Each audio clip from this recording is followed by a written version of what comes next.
देखो, meaning of economics क्या होता है, मतलब बेसिकली इकोनॉमिक्स होता क्या है, हम इकोनॉमिक्स को क्यों स्टडी करते हैं, इकोनॉमिक्स सब्जेक्ट है क्या, इसके बारे में देखते हैं।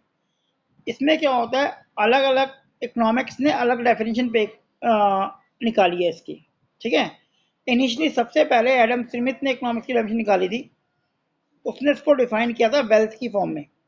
वेल्थ का मतलब संपत्ति वगैरह से हो गया, जो भी अपनी गुड्स वगैरह जो ह्यूमन वांट्स को सेटिस्फाई करती है। तो एडम स्मिथ ने क्या बोला था, अगर इकोनॉमिक्स की डेफिनेशन आती है अकॉर्डिंग टू एडम स्मिथ, तो उसने बोला था according to M S Smith economics is the science of wealth, कि एक वेल्थ की साइंस है, वेल्थ को स्टडी करना इकोनॉमिक्स कहलाता है। अब इसने वेल्थ की मनी मतलब क्या बोला, इसने कहा था ऑर्डिनरी लैंग्वेज में वेल्थ का मतलब क्या होता है कि पैसे से होता है, ये कह रहा है पैसे से केवल वेल्थ का मतलब नहीं होता।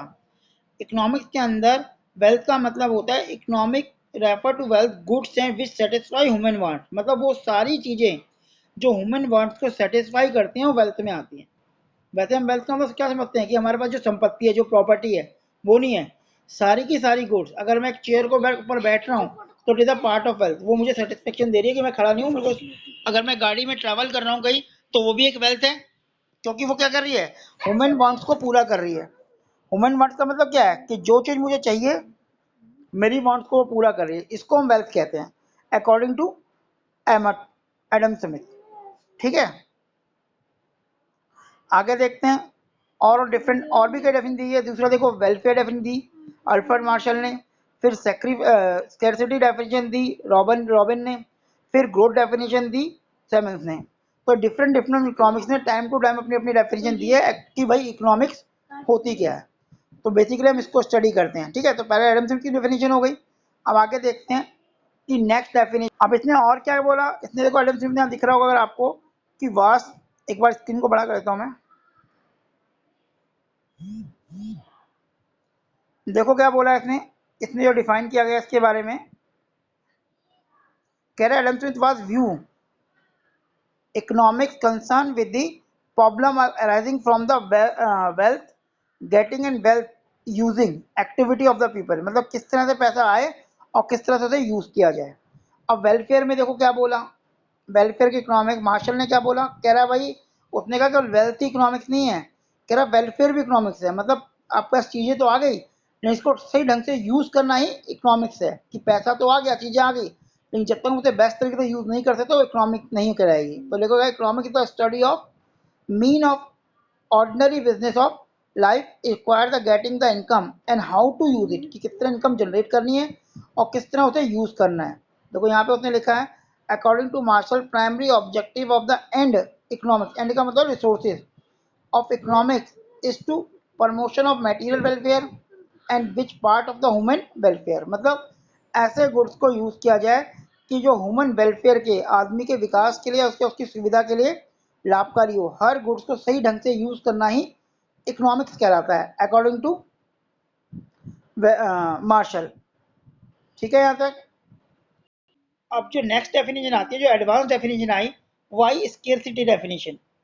भाई स्केरसिटी, रॉबिन ने कहा स्केरसिटी इकोनॉमिक्स। स्केरसिटी का मतलब क्या होता है, देखो इसमें लिखा है economics the science which study the human behaviour as the relation between the end and scarce means which are alternate use. End and scarce means का मतलब क्या होता है कि अगर हम बात करें तो हर आदमी के जो रिसोर्सेज होते हैं वो लिमिटेड होते हैं, जो भी रिसोर्सेज होते हैं हमारे वो लिमिटेड होते हैं। ठीक है, रिसोर्सेज लिमिटेड का मतलब क्या हो गया कि अगर मैं बात करूं सैलरी की, तो सैलरी हमारी लिमिटेड है, लेकिन हमारी जो वांट्स हैं, जो डिज़ायर है, वो बहुत ज़्यादा अनलिमिटेड है। तो लिमिटेड रिसोर्सेज हैं और उसकी जो वांट है वो अनलिमिटेड है। वांट जो है वो अनलिमिटेड है। वांट लिमिटेड का मतलब क्या हो गया कि भाई हमें फूड भी चाहिए, हमें क्लोथ भी चाहिए, हमें एंटरटेनमेंट भी चाहिए, और इस तरह कई वांट है, लेकिन हमारी सैलरी क्या है, लिमिटेड है। तो इस लिमिटेड सैलरी से अनलिमिटेड वांट का बीच रिलेशन बनाना ही इकोनॉमिक्स कहलाता है। स्केर्सिटी का मतलब है कमी होना। भाई मेरी सैलरी माना 50,000 है और मेरे खर्चे जो है बहुत ज़्यादा हैं। भाई एक वांट का मतलब क्या हो गया कि अगर एक चीज़ सेटिस्फाई होती है, तो वांट की डेफिनेशन है, वो वांट में क्या होता है, डिज़ायर, जो वांट की अल्टरनेट यूज़ का मतलब है स्केर्सिटी मीन और अल्टरनेट यूज़। इसका मतलब क्या हो गया कि मेरे पास जो रुपए हैं, मेरे पास जो 50,000 रुपये हैं, ये लिमिटेड है 50,000।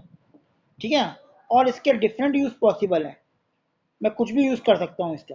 लेकिन मेरी जो डिज़ायर है यहाँ पे मैं कह रहा हूँ, जो मेरी वांट है वो अनलिमिटेड है। वांट का मतलब क्या होता है, देखो वांट को हम दो पार्ट में डिवाइड करते हैं। एक वांट वो होती है जो रिकरिंग नेचर की होती है। रिकरिंग का मतलब क्या हो गया, जैसे फूड की डिमांड। अब मैं फूड की अगर डिमांड कर रहा हूँ तो उसमें क्या होगा, एक मिनट नोट करो। अगर मैं फूड की डिमांड कर रहा हूँ तो फूड की डिमांड का क्या वो होगा कि भाई सुबह डिमांड करी, आपको दोपहर को भी फूड चाहिए, रात को भी फूड चाहिए, तो इसको कहते हैं रिकरिंग डिमांड। रिकरिंग डिमांड का मतलब कि वो डिमांड जो अभी क्रिएट हुई कुछ टाइम बाद दोबारा क्रिएट होगी, ठीक है ना, ये हमेशा चलती रहेगी। दूसरी होती है higher desire demand. Higher desire demand का मतलब क्या होता है, हायर डिजायर डिमांड का मतलब क्या होता है कि अगर मेरे पास बाइक है तो मैं चाहूँगा मेरे पास गाड़ी हो, कार हो। अगर मेरे पास कार है तो मैं चाहूँगा मेरे और महंगी कार हो, हेलीकॉप्टर हो। तो इसे हम कहते हैं डिमांड। तो ये वांट्स की डिज़ायर होती है, तो ये वांट्स कभी ख़त्म नहीं होती। तो स्केर्सिटी में ये कहती है कि हमें अपने लिमिटेड रिसोर्सेज से अनलिमिटेड वांट के बीच यूज़ बनाना पड़ता है। देखो लिखा है relation between and square mean have alternate use. Alternate use का मतलब क्या हो गया कि पैसे का मैं डिफरेंट यूज़ कर सकता हूँ, ठीक है। तो स्केर्सिटी, इसमें स्केर्सिटी डिमांड है। अब इसके बेस पे, स्केर्सिटी के बेस पर इकोनॉमिक प्रॉब्लम क्रिएट होती है। ये भी इंपॉर्टेंट पॉइंट है, ध्यान रखना। कह रहा है scarcity definition is based on the following fundamental characteristics of human existence and give the economic problem. अब इकोनॉमिक प्रॉब्लम क्या होती है, इकोनॉमिक प्रॉब्लम वही होती है, बेसिकली हम बात करें इकोनॉमिक प्रॉब्लम की तो it is the problem of choice. ध्यान रखना इंपॉर्टेंट पॉइंट है कि एग्जाम में आता है economic problem. It is the problem of choice. कैसे, सपोज करो मेरे पास 500 रुपीज़ है, ये मेरे रिसोर्सेज हो गए। अब इससे मैं क्या क्या कर सकता हूँ, इससे मैं डिफरेंट चीज़ें कर सकता हूँ। मैं चाहूँ तो कोई बुक परचेज कर लूँ। सेकंड, मैं चाहूँ तो कोई मूवी देख लूँ हॉल में जाके। थर्ड, मैं चाहूँ तो किसी रेस्टोरेंट में फूड कंज्यूम कर लूँ। फोर्थ, वट एवर कुछ भी, कि मैं किसी फेयर, ट्रेड फेयर वगैरह, बुक फेयर वगैरह में चले जाऊँ। तो इसका मतलब क्या हो गया, इसका मतलब ये निकल के आया कि मेरे जो रिसोर्सेज हैं ये लिमिटेड हैं। ये मेरे रिसोर्सेज हैं जो लिमिटेड हैं, जो लिमिटेड हैं। लेकिन मेरी जो वांट्स हैं, ये वांट्स हैं वो अनलिमिटेड हैं, वो अनलिमिटेड है। अब मुझे क्या चूज करना है, क्योंकि मेरे रिसोर्सेज लिमिटेड हैं और इसकी दूसरी प्रॉपर्टी क्या हुई, इसके अल्टरनेट यूज हैं। अल्टरनेट यूज मतलब 500 रुपये से मैं कोई सी भी एक चीज कर सकता हूँ, और भी कई चीजें हो सकती है, और तो इसके बीच मुझे क्या करना पड़ रहा है, मुझे चॉइस करना पड़ रहा है, चूज करना पड़ रहा है कि भाई मैं किसको पूरा करूँ, किसको छोड़ दूँ। ये डिपेंड करता है सिचुएशन पर। जैसे एग्जाम टाइम आ गया तो मैं बुक परचेज करूँगा, एग्जाम के लिए कोई बुक जरूरी होगी। लेकिन अगर एग्जाम हो गया तो मैं बुक परचेज नहीं करूँगा, मैं मूवी देखने जाऊँगा। अगर छुट्टियाँ चल रही तो मैं फूड कंज्यूम करने जाऊँगा या कुछ और करने जाऊँगा। तो इसका मतलब मुझे तय करना है कि जो मेरे लिमिटेड रिसोर्सेज हैं जिसके अल्टरनेट यूज़ हैं, उससे मैं किस डिमांड को पूरा करूँ और किसको छोड़ दूँ। तो क्या करना पड़ रहा है, मुझे चॉइस करना पड़ रहा है। तो इकोनॉमिक प्रॉब्लम जो होती है what is the problem of choice. जो क्यों क्रिएट होती है, नंबर वन, लिमिटेड रिसोर्सेज, उनके अल्टरनेट यूज़ और अनलिमिटेड वांट। तो यहाँ से क्या निकल के आया इकोनॉमिक प्रॉब्लम के बारे में, ध्यान रखना, अच्छी तरह देख लेना इकोनॉमिक प्रॉब्लम क्या है। इसको देखो क्या लिखा है इसके पीछे, जो इसकी नाम दिखा रहा हूँ, देखो लिखा हुआ है क्यों क्रिएट होती है, अनलिमिटेड वांट, वांट हमारा अनलिमिटेड है। स्केर्सिटी रिसोर्सेज, रिसोर्सेज हमारे लिमिटेड है। और अल्टरनेट यूज, जिसके अल्टरनेट यूज हो सकते हैं, जैसे मैंने कहा 500 का डिफरेंट यूज हो सकते हैं। तो इसे